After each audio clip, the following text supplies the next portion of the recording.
Punikkeja oli vielä mettissä navetoos.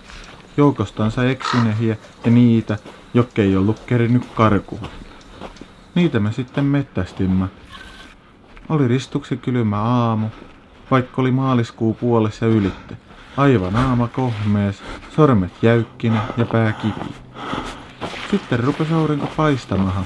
Ilma lämpeni ja puitten oksista alkoi tippua pisaroota.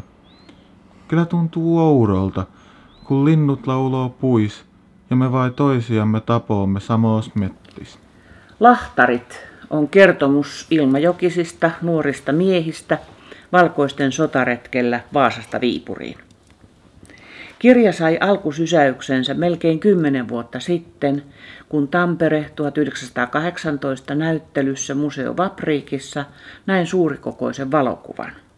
Kuvateksti kertoi, että siinä ovat Ilmajoen suojeluskuntalaiset Aleksanterin kirkon rappusilla Tampereen valtauksen jälkeen.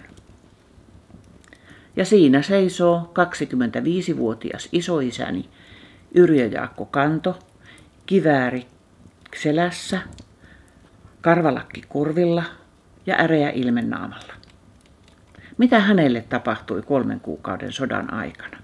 Mitä hän koki, missä hän teki, mitä hän taisteli? Asia jäi kiusaamaan, eikä sitä päässyt eroon muuta kuin kirjoittamalla. Minulle oli heti selvää, että kansalaissodan tarinaa kertovat hyvin monenlaiset ihmiset.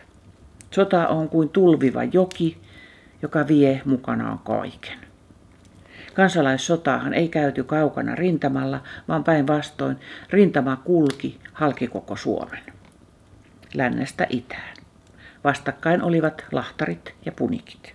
Mutta sodan imuun joutuivat myös siviilit, kotieläimet, valkoisten muonittajat, arkuttajat ja sanitäärit, Englannin lähetystö, tamperelainen pakaasimies, ruotsalaiset vapaaehtoiset sotilaat, valkoisten omaiset tai Viipurin venäläiset.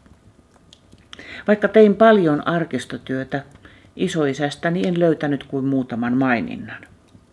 Täytyy siis kuvitella, mitä hänelle ja hänen kaltaisilleen pojille tapahtui.